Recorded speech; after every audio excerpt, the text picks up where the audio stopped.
తులసి చంద్ గారి గురించి వస్తాను.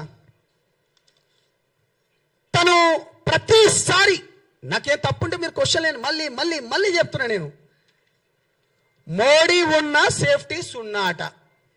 అరే అన్న, ఎర్రకోట దగ్గర తీవ్రవాదులు ఎవడో వచ్చి వాడు కార్ల ఎక్స్పోజ్ పెట్టి చంపివేస్తే అన్న, ఇగో ఇక్కడ కింద సెన్సెక్స్ కూడా ఉందన్న. బీజేపీ పార్టీ రానప్పుడు ఎన్ని దాడులు జరిగినాయి అంటే కేంద్రంలో బీజేపీ పార్టీ రానప్పుడు ఎన్ని దాడులు జరిగినాయి, బీజేపీ వచ్చిన తర్వాత ఎంత తక్కువ చేసింది అనేది. ఇప్పుడు టెర్రరిస్టులు మన పైన దాడి చేస్తే నువ్వు ఇక్కడ ఉన్న ఇంటెలిజెన్స్ రిపోర్టర్ని కూడా మోడీ ఉన్న సున్నా, మోడీ ఉన్న సున్నా. దాని తర్వాత ఏంది, పహల్గామ్ దాడి జరిగితే మోడీకో బోలో, ఇంకేంది పహల్గామ్ టెర్రర్ అట, మోడీకో బోలో అట.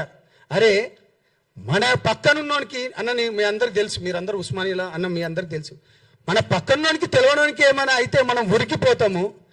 నువ్వు ఇండివిజువల్ జర్నలిజం పేరుతోని నువ్వు ఏం మాట్లాడతావు తులసి చందమ్మ? నువ్వేం మాట్లాడతావు?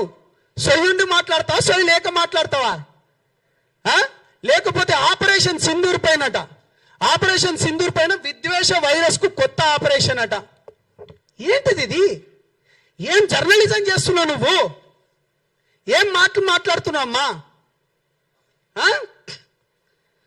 అదేవిధంగా గౌరవనీయులు పాషం యాదగిరి అన్న, ప్రొఫెసర్ నాగేశ్వరరావు గారిది నేను ఎక్కువ వీడియోలు నేను చూడను, కానీ నీది నేను మంచిగా చూసేటోనన్నా. నువ్వు మాట్లాడితే చాలా మంచిగా మాట్లాడుతావు. ఎందుకంటే గత ప్రభుత్వంలో ఉన్నప్పుడు కూడా ఏంది అప్పుడున్న ముఖ్యమంత్రులు కూడా ఏ విధంగా మాట్లాడతారో, ఏ విధంగా పనులు చేస్తారో చెప్పేటో నీకు కాటికి కాలు చాపుతున్నావు. నువ్వు కూడా ఇట్లా మాట్లాడడం పద్ధత అన్న? నువ్వు గౌరవం ఉందా అన్న? నువ్వు మాట్లాడే ఏమైనా ఇంగిత జ్ఞానం ఉందన్నా? నువ్వంటే నాకు గౌరవం ఉందన్నా, బుద్ధి ఉండాలి కదరా అన్న నీకు. ప్రేమతో అంటున్నా, అరే రా అని అడ్జస్ట్మెంట్ చేసుకో, ఏం కాదు, మా అధ్యక్షుడి గురించి అన్న కాబట్టి.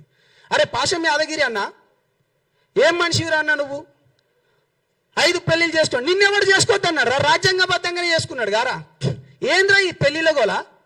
ప్రతిసారి ముండా కొడుకులకు అరే మగోడు చేసుకున్నారు రా పై బాజాప్తగా చెప్తున్నా, తెలంగాణ ముచ్చట్లే చెప్తున్నా. ఏంద్రా మీ బాధ? రాజ్యాంగం ప్రకారమే చేసుకున్నాడు. ఏనంటే 3 పెళ్లిళ్ళు. అరే వేషాలు వేసేటోళ్ళు, బూడిదలు పూసుకునేటోళ్ళు నీకు వద్దన్నమన్నా.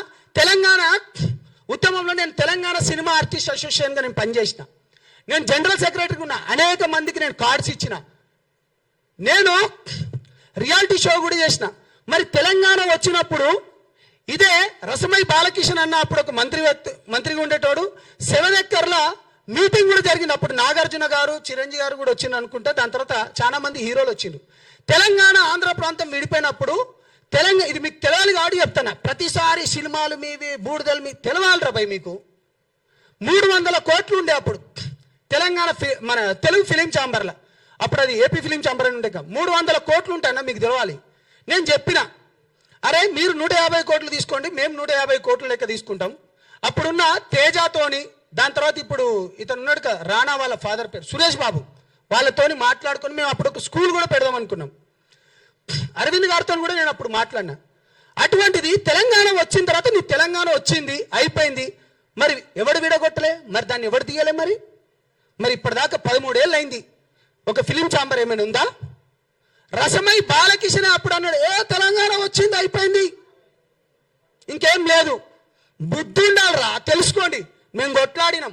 ఒక నీతి నిజాయితీ పరుడు పైన మాట్లాడితే ఈ విధంగానా? ఏం కాళేశ్వరం పైన మాట్లాడదాం పాండి? నిజంగా మీకు చిత్తశుద్ధి ఉంటే మీరు ప్రతిసారి అంటారు కదా ఎస్సీ ఎస్టీ బీసీ బిడ్డల గొంతుక లెక్క అంటారు. మీకు దమ్ముందా? రండి పోరాడదాం. ఇవాళ ఇక్కడ ఉన్నాయని ఎవరు? ఒక బీసీ బిడ్డ కాదా? ఒక బీసీ బిడ్డకు నామినేటెడ్ పదవి ఇయ్యలేదా? ఇక్కడ హిమైత్ నగర్లా టీటీడీ బోర్డు చైర్మన్ ఆ టెంపుల్కి, ఇంకో అతనికి మహేందర్ రెడ్డి గారికి మన బోర్డు మెంబర్ ఇయ్యలేదా? ఏం మాట్లాడుతున్నావు నువ్వు? నిజంగా ఇన్ని విషయాలలో పవన్ కళ్యాణ్ గారు చేసిన పని ఏంటిది? ఏం తప్పు చేసిండు?